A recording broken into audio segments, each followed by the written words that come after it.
എൻ്റെ ചാച്ചൻ്റെ പേര് ചാക്കോ എന്നാണ്, വീട്ടുപേര് കവിയിൽ, നിങ്ങൾക്ക് സ്വാഭാവികം. ഈ പ്രവിത്താനം ഭാഗത്തുനിന്ന് എൻ്റെ വല്യപ്പനായിട്ട് ചന്ദനിക്കാമ്പാറ എന്ന് പറയുന്ന മലബാറിലെ തലശ്ശേരിപുരയിലെ ഒരു സ്ഥലത്താണ് ഞങ്ങൾ താമസിക്കുന്നത്. എൻ്റെ അപ്പൻ എന്നെ കൊച്ചുനാളിൽ വിളിച്ചിരുത്തി ചില പാലായിലെ കഥകൾ പറയുമായിരുന്നു. അതിനകത്ത് ഏറ്റവും പ്രധാനപ്പെട്ട ഒരു കഥ എന്ന് പറയുന്നത്, ഈ നാട്ടില് സർ CP എന്ന് പറയുന്ന ഒരു വലിയ ഭരണാധികാരി ഉണ്ടായിരുന്നു. അദ്ദേഹം സഭയ്ക്കെതിരായി പല പ്രവർത്തനങ്ങളിൽ ആജ്ഞാപിച്ചു. അങ്ങനെ വന്നപ്പോൾ നമ്മുടെ സഭയ്ക്ക് വേണ്ടി അഭ്യന്തര പിതാക്കന്മാര് അതിനെ എതിർത്തു എന്നും, ഈ എതിർത്ത ബഹുമാനപ്പെട്ട അഭ്യന്യ കളശ്ശേരി പിതാവിനെ പറ്റിയൊക്കെ ശാസ്ത്രജ്ഞനോട് പറഞ്ഞു തരുമായിരുന്നു. ഈ കളശ്ശേരി പിതാവിനെ അറസ്റ്റ് ചെയ്യാൻ തീരുമാനിച്ചതും പിന്നീട് നടന്ന സംഭവങ്ങളെ കുറിച്ച് പറഞ്ഞതും എൻ്റെ മനസ്സിൽ ഈ കൊച്ചുനാളിൽ എനിക്കൊരു 5-6 വയസ്സുള്ളപ്പോഴേ ഞാൻ കേൾക്കുന്നത്. എനിക്ക് വലിയ ആവേശമായിരുന്നു. എൻ്റെ ചാച്ചൻ എന്നോട് പറഞ്ഞു, അരമനയ്ക്ക് ചുറ്റും നമ്മുടെ ആളുകള് ദിനരാത്രങ്ങൾ കാത്തു നിന്നു, കാവൽ കോട്ട പോലെ നിന്നു എന്നാണ് എൻ്റെ അപ്പൻ എന്നോട് പറഞ്ഞത്. ചാച്ചൻ പറഞ്ഞു, മോനെ അതാണ് നമ്മുടെ കത്തോലിക്ക സുറിയാനി കത്തോലിക്കരുടെ ചരിത്രം എന്ന് എന്നോട് പറഞ്ഞു. എൻ്റെ സിരകളില് ഈ രക്തം ഇങ്ങനെ തിളക്കുന്നുണ്ടായിരുന്നു അത് കേൾക്കുമ്പോൾ. പ്രിയപ്പെട്ടവരെ, ഇത് കേൾക്കുമ്പോൾ നിങ്ങൾക്കും തിളയ്ക്കുമെന്ന് എനിക്കറിയാം. നമ്മുടെ സുറിയാനി ക്രിസ്ത്യാനികളുടെ പാരമ്പര്യം അതാണ്. എങ്കിൽ ഞാൻ നിങ്ങളോട് ചോദിക്കട്ടെ, ഈ കഴിഞ്ഞ കാലഘട്ടത്തില് ഈ പാലായുടെ നടുവിട്ടത്ത് നമ്മുടെ അഭിവന്യ കല്ലറക്കാട്ട് പിതാവ് നമ്മുടെ സഭയുടെ, നമ്മുടെ സമുദായത്തിന് വരുന്ന ചില അപകടങ്ങളെ കുറിച്ച് മുന്നറിയിപ്പ് നൽകിയപ്പോൾ എവിടെ വെച്ചാണ്? കുറവലങ്ങാട് പള്ളിയിൽ വെച്ച്, ബലിപീഠത്തിൽ വെച്ച് അഭിവന്യ പിതാവ് പറഞ്ഞ കാര്യങ്ങൾക്കെതിരെ ഇവിടെ ചില ദുഷ്ടശക്തികൾ പ്രതികരിച്ചപ്പോൾ ഒരിക്കലും നമ്മൾ ചിന്തിക്കാത്ത പാലായുടെ ടൗണില് മറ്റുള്ള ആളുകൾ വന്ന് അതിനെതിരെ പറഞ്ഞപ്പോൾ എത്ര കത്തോലിക്കലുണ്ടായിരുന്നു ഇവിടെ? എവിടെ നമ്മുടെ അഭിമാനം? കുറച്ച് ദിവസങ്ങൾക്ക് ശേഷം അഭിമന്യ പിതാവിനെ കാണാൻ പാമ്പ്ലാനി പിതാവും ഞാനും കൂടെ ഇവിടെ വന്നു. പ്രിയപ്പെട്ടവരെ, നമ്മുടെ സമുദായത്തെ കുറിച്ച് അഭിമാന ബോധം നമുക്കുണ്ടാകണം. നമ്മുടെ പിതാവിനെ ചോദ്യം ചെയ്യുവാൻ ഈ മണ്ണിൽ ഒരിക്കലും എഴുന്നേറ്റ് നിൽക്കാൻ നമ്മൾ അനുവദിക്കാൻ പാടില്ല.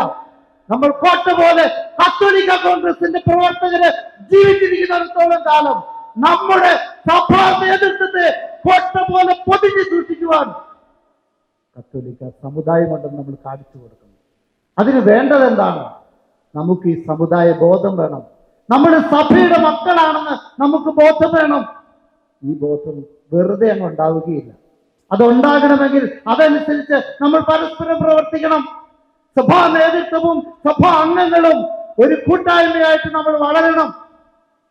പ്രിയപ്പെട്ടവരെ, അല്പം മുമ്പ് അഭിമന്യ പിതാവ് ഈ നിധീരിക്കൽ സാറിന്റെ കാര്യം പറഞ്ഞു, പൈസ കൊടുത്ത് മറ്റുള്ളവരെ സഹായിക്കുന്ന കാര്യം. പിതാവ് അത് കേട്ടപ്പോൾ എൻ്റെ മനസ്സിൽ ആശയം പെട്ടെന്ന് അവിടെ ഇരുന്നപ്പോൾ തോന്നിയതാണ്. നമ്മുടെ സമുദായത്തിലെ പാവപ്പെട്ട ആളുകള് പരസഹായം കൂടാതെ ജീവിക്കാൻ പറ്റാത്ത സമുദായ അംഗങ്ങളെ കുറിച്ച് നമുക്ക് എന്ത് ചെയ്യാൻ സാധിക്കും? നിധീരിക്കൽ സാറിനെ പോലെ സന്മനസ്സുള്ള ആളുകളെ സംഘടിപ്പിച്ച് അവർക്ക് എന്തുകൊണ്ട് നമുക്കൊരു കത്തോലിക്ക പെൻഷൻ നടത്തിക്കൂടാ? അവർക്ക് സ്വന്തം കാലിൽ നിൽക്കുന്നിടം വരെ അവരെ സഹായിക്കാനുള്ള ഒരു സംവിധാനം നമുക്ക് എന്തുകൊണ്ട് ചെയ്തുകൂടാ? നമുക്ക് സാധിക്കും പ്രിയപ്പെട്ടവര്. കത്തോലിക്ക കോൺഗ്രസ് വിചാരിച്ചാൽ ഇവിടെ അത്ഭുതങ്ങൾ സൃഷ്ടിക്കുവാൻ സാധിക്കും. കഴിഞ്ഞ ദിവസം തലശ്ശേരി അതിരൂപതയിലുള്ള ചിറ്റാരിക്കാൽ തോമാപുരം എന്നാണ് നമ്മൾ പറയുന്നത്, തോമാപുരം കൊറോന പള്ളിയിൽ ഇതുപോലെ വലിയൊരു മീറ്റിംഗ് നടക്കുകയായിരുന്നു. ആ മീറ്റിംഗിന് ശേഷം ബഹുമാനപ്പെട്ട ജോണി സാറൊക്കെ അന്നുണ്ട്. ഒരു ചേട്ടൻ ഒരു കൊച്ചു പയ്യനെയും കൊണ്ട് എൻ്റെ അടുത്ത് വന്നു. എന്നോട് പറഞ്ഞു, അച്ഛൻ സമുദായത്തെ കുറിച്ച് വാദവരാതെ പറയുന്നുണ്ടല്ലോ, എൻ്റെ ഈ ചെക്കന് പഠിക്കാൻ നിർവാഹമില്ല. അദ്ദേഹത്തിന്റെ മകനല്ല, അദ്ദേഹത്തിന്റെ ബന്ധുവാണ്. ആ കുടുംബത്തിന് വീടില്ലാഞ്ഞിട്ട് തളിപ്പറമ്പ് ഇടവകക്കാരാണ് ഒരു വീട് വെച്ചു കൊടുത്തത്. അവർക്ക് ജീവിക്കാനുള്ള വഴിയില്ലാത്തത് കൊണ്ട് മറ്റുള്ളവരുടെ സഹായത്തോടെയാണ് അവർ ജീവിക്കുന്നത്. ഈ കുഞ്ഞിന് 12ാം ക്ലാസ് പാസ്സായ ആ ചെക്കന് എല്ലാ വിഷയത്തിലും ഫുൾ A+ ആണ്. അവന് പഠിക്കാൻ നിർവാഹമില്ല. എന്നോട് വന്ന് പറഞ്ഞു, അച്ഛൻ ഗ്ലോബൽ ഡയറക്ടറിന്റെ ഈ കൊച്ചിനെ ഏറ്റെടുത്ത് പഠിപ്പിക്കണം. ഞാൻ പറഞ്ഞു, ഒന്നും പേടിക്കണ്ട, കത്തോലിക്ക സമുദായം ഈ കൊച്ചിനെ പഠിപ്പിക്കും. ഞാൻ ഈ കാര്യം അവിടെ പിന്നെ പോയൊരു മീറ്റിങ്ങിൽ പറഞ്ഞു. എന്നോട് വ്യക്തിപരമായിട്ട് ആളുകൾ വന്ന് പറഞ്ഞു, ഞങ്ങളുടെ അതിരൂപത പ്രസിഡന്റ് വന്ന് പറഞ്ഞു, അച്ഛാ ഒന്നും ഭയപ്പെടേണ്ട, ഈ കൊച്ചിനെ നമുക്ക് അവരെ പഠിപ്പിക്കാൻ തീരുമാനിച്ചു. പ്രിയപ്പെട്ടവരെ, ഇത് ഒരു ഉദാഹരണം മാത്രമാണ്. നമ്മൾ വിചാരിച്ചാൽ നമ്മുടെ സമുദായ അംഗങ്ങളെ നമുക്ക് വളർത്തിയെടുക്കാൻ സാധിക്കും. ഒരു സമുദായ ബോധം വേണം. നമ്മള് വെറും ഒരു ഭൗതിക സംഘടനയല്ല. അഭിമന്യ പിതാവ് പറഞ്ഞു, വിശ്വാസത്തിൽ അടിസ്ഥാനപ്പെട്ട ഒരു സമൂഹമാണ് നമ്മുടേത്. ഞാൻ പറയും ഒന്നുകൂടി കടത്തി, ഈ സമൂഹത്തിന്റെ, ഈ സമുദായത്തിന്റെ ചരിത്രം അബ്രാഹത്തിൽ എത്തി നിൽക്കുന്നതാണ്. ദൈവപിതാവ് ആഗ്രഹിച്ച് തെരഞ്ഞെടുത്ത ഒരു സമുദായത്തിന്റെ പിൻതലമുറക്കാരാണ് നമ്മുടെ ഇസ്രായേലിന്റെ പിൻതലമുറ. അഭിനവ ഇസ്രായേൽ, അതാണ് സഭ എന്ന് നമ്മൾ പഠിച്ചിട്ടുണ്ട്. ആ സഭയിലെ ഓരോ അംഗവും പ്രധാനപ്പെട്ടതായിരുന്നു. പ്രിയപ്പെട്ടവരെ, 12 ഗോത്രങ്ങളിലായിട്ട് കർത്താവായ ദൈവം തെരഞ്ഞെടുത്ത് വളർത്തിയ സമൂഹത്തിന്റെ പിൻതലമുറക്കാരാണ് നമ്മൾ.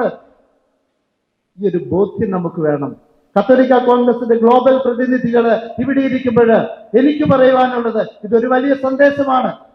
ഈ ലോകത്ത് എവിടെയൊക്കെ സുറിയാനി കത്തോലിക്കനുണ്ടോ അവിടെയൊക്കെ കത്തോലിക്ക കോൺഗ്രസ് വളർന്നു വരണം. എന്തിനാണ്? നമ്മുടെ സമുദായ ഐക്യം വളർത്തിയെടുക്കുവാൻ, ഈ സമുദായത്തിലെ അംഗങ്ങൾക്ക് പരസ്പരം താങ്ങാകുവാൻ, തണലാകുവാൻ അത് നമുക്ക് സാധിക്കണം പ്രിയപ്പെട്ടവരെ. അതുകൊണ്ട് നമുക്ക് പരസ്പരം കൂട്ടായ്മയിൽ നിൽക്കാം. അഭിനന്ദ പിതാവിന്റെ നേതൃത്വത്തില് വിശ്വാസത്തിലൂന്നി പരസ്പര സ്നേഹത്തിൽ വളരുമ്പോൾ ഈ സമുദായം സമൂഹത്തിൽ പ്രസക്തമാവും. ഒത്തിരി കാര്യം എനിക്ക് പറയാനുണ്ട്, പക്ഷേ സമയം കുറവായതുകൊണ്ട് ഞാൻ ചുരുക്കുകയാണ്. ഒരു കാര്യം കൂടെ പറഞ്ഞു നിർത്താം. കഴിഞ്ഞ ദിവസം തലശ്ശേരിയിലെ കമ്പല്ലൂർ എന്ന് പറയുന്ന ഒരു ഇടവകയുണ്ട്, ചെറുപുഴ അടുത്ത്. അവിടെ പള്ളിയിൽ പ്രസംഗിച്ചപ്പോൾ ഞാൻ പറഞ്ഞു, പ്രിയപ്പെട്ടവരെ, നമ്മളൊക്കെ വിചാരിക്കുന്നത് പോലെയല്ല, ഇവിടെ ഇപ്പൊ പള്ളി നിറച്ച ആളുകൾ ഇരിപ്പുണ്ട്. ഒരു 40-50 വർഷം കഴിഞ്ഞാൽ ഇവിടെ ഒരൊറ്റ കുഞ്ഞു കാണികൾ ഞാൻ പറഞ്ഞു. ഞാനത് തെളിയിച്ചു കൊടുത്തു. പക്ഷെ അത് നമ്മുടെ മീഡിയക്കാര് ഒപ്പിയെടുത്തു, അവരത് യൂട്യൂബിലിട്ടു. കുറേയേറെ പേരത് കണ്ടു. ഒത്തിരിയേറെ അനുകൂലമായിട്ടും പ്രതികൂലമായിട്ടും പ്രതികരിച്ചു. ചില പേര് ഞാൻ പറയുന്നില്ല, എറണാകുളത്തുള്ള വിമതന്മാര് എന്നെ വിമർശിച്ച് എഴുതുന്നത് ഞാൻ കണ്ടു. എഴുതുക മാത്രം ഫേസ്ബുക്കിൽ പബ്ലിഷ് ചെയ്യുകയും ചെയ്തു. സഭയെ രക്ഷിക്കാൻ സാധിക്കാത്തതുകൊണ്ട് സമുദായം എന്ന് പറഞ്ഞ് ഇറങ്ങിയേക്കുവാണ്. അപ്പൊ എനിക്ക് മനസ്സിലായത് അവർക്ക് കൊണ്ടു എന്ന്. ഇല്ലെങ്കിൽ അങ്ങനെ എഴുതിയല്ലോ. പക്ഷെ ഞാൻ പറഞ്ഞത് സത്യമാണ് പ്രിയപ്പെട്ടവരെ. ഞാൻ ഈ ചിറ്റാരിക്കാലിലെ മീറ്റിങ്ങിന്റെ ഇടയ്ക്ക് മുമ്പിലിരുന്ന ഒരു ചേട്ടനോട് ചോദിച്ചു. ആ ചേട്ടൻ പാലാ പ്രദേശത്ത് പോയതാണ്. ചേട്ടാ, ചേട്ടന്റെ വീട്ടിൽ എത്ര പേരാണ് നിങ്ങളുടെ സഹോദരങ്ങൾ? അദ്ദേഹം എന്നോട് പറഞ്ഞു, ഞങ്ങൾ 10 പേരാച്ചാണ്. ചേട്ടന് എത്ര മക്കളുണ്ട്? എനിക്ക് 3 പിള്ളേരാണ്. ഒരാളൊരു അച്ഛനാണ്, ഒരാളൊരു സിസ്റ്ററാണ്, ഒരാൾ കുടുംബജീവിതം നയിക്കുന്നു. കുടുംബജീവിതം നയിക്കുന്ന ആൾക്ക് എത്ര കുട്ടികളുണ്ട് ചേട്ടാ? ഒരാളുണ്ട്. ഞാൻ പറഞ്ഞു, ചേട്ടാ 10 പേരുള്ള ചേട്ടന്റെ സഹോദരങ്ങളുടെ ഉൾപ്പെട്ട് ചേട്ടന് 3 പേരാണ് മക്കള്. 10, 3, അവരിൽ ഒരാൾക്ക് ഒരു കുട്ടി എന്ന് പറഞ്ഞാൽ എന്താണ്? ഈ 40-50 വർഷങ്ങളെ ആയിട്ടുള്ളൂ. ഈ 10 പേര് 3 പേരായി ഒന്നായി, അടുത്തത് ഇല്ലാതാവുകയാണ്. പ്രിയപ്പെട്ടവരെ, നമ്മുടെ ജനസംഖ്യയെ കുറിച്ചാണ് ഞാൻ പറഞ്ഞു വരുന്നത്. കേരളത്തില് അന്യം നിന്ന് പോകാൻ പോകുന്ന ഒരു സമുദായം തന്നെ നമ്മൾ ചിന്തിച്ചു നോക്കിയാൽ മനസ്സിലാകും. 2005 ഇവിടുത്തെ സർക്കാർ ഇറക്കിയ ഒരു കണക്ക് പ്രകാരം 17.6% ക്രൈസ്തവ ജനതയുടെ ജനന നിരക്ക് ഇവിടെ. 2019 അത് 14.28 താന്നു. അതേസമയം നിങ്ങൾ ശ്രദ്ധിക്കണം, ഈ കാലഘട്ടത്തിൽ 2019-20 കാലഘട്ടത്തില് മരിക്കുന്ന ക്രൈസ്തവരുടെ ശതമാനം എത്രയാണ് നിങ്ങൾ ശ്രദ്ധിച്ചിട്ടുണ്ടോ? 19.4. 14 പേര് ജനിക്കുമ്പോൾ 19 പേര് മരിക്കുകയാണ് എന്ന് പറഞ്ഞാൽ ജനന നിരക്കിനേക്കാൾ കൂടുതൽ മരണനിരക്കുള്ള ഒരു സമുദായത്തിലെ അംഗങ്ങളാണ് നമ്മൾ.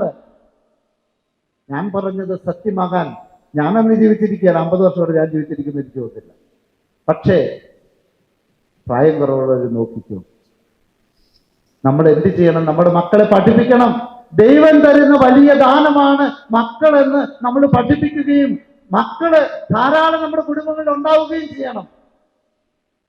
പ്രിയപ്പെട്ടവരെ, അത് ചെയ്തില്ലെങ്കിൽ നമ്മുടെ സമുദായം ഇവിടെ ഉണ്ടാകാൻ പോകുന്നില്ല. ഒരു കാര്യം കൂടെ പറഞ്ഞ് വേഗം നിർത്തുകയാണ്. ഇന്ന് നമ്മുടെ ക്രൈസ്തവ സങ്കല്പങ്ങളെ ബോധപൂർവം ചില കുൽസിത ശക്തികള് ഇകഴ്ത്തി കാണിക്കുവാനും ഇല്ലാതാക്കുവാനും മോശമാക്കി കാണിക്കുവാനും ശ്രമിക്കുന്നുണ്ട്. ഈ അടുത്തിടെ ഇറങ്ങുന്ന ഒരു സിനിമ, എന്നതിൻ്റെ പേര് ബൊഗൈൻവില്ല എന്നാണ് തോന്നുന്നു. അതിൻ്റെ അകത്ത് ഇറങ്ങിയൊരു പാട്ട് നല്ലതൊക്കെ, അതിൻ്റെ വരികളൊക്കെ നല്ലത് തന്നെയാണ്, ദൈവപിതാവിനെ സ്തുതിക്കുന്നതായിട്ട്. പക്ഷേ അതിൻ്റെ രംഗങ്ങൾ ചിത്രീകരിച്ച് നിങ്ങൾ കൃത്യമായി നിരീക്ഷിക്കണം. നമ്മുടെ ക്രൈസ്തവ സംസ്കാരത്തെ, നമ്മുടെ വിശുദ്ധ സങ്കല്പങ്ങളെ തച്ചുടയ്ക്കാൻ ബോധപൂർവം പൊതുസമൂഹത്തിൽ ഇകഴ്ത്തി കാണിക്കാനുള്ള പരിശ്രമം ഉണ്ടാവുകയാണ്. നമ്മൾ എന്താ ഇതിനെതിരെ ചെയ്യുന്നത്? നമുക്കൊരു നല്ല സിനിമ ഇറക്കാൻ സാധിക്കുന്നുണ്ടോ?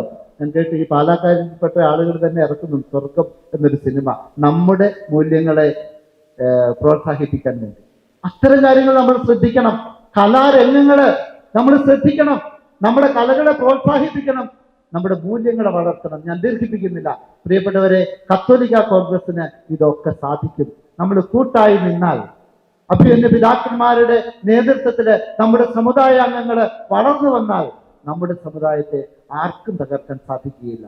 ഈ കൂട്ടായ്മയ്ക്കും പരസ്പര വിശ്വാസത്തിനും പരസ്പരം സഹായിക്കുവാനുള്ള സന്നദ്ധതയ്ക്കും വേണ്ടി കത്തോലിക്ക കോൺഗ്രസ് എല്ലാ പ്രദേശങ്ങളിലും എല്ലാ കാലത്തും ഉണ്ടാകട്ടെ. അതാണ് എൻ്റെ ആഗ്രഹവും പ്രാർത്ഥനയും. ജയ് കത്തോലിക്ക കോൺഗ്രസ്.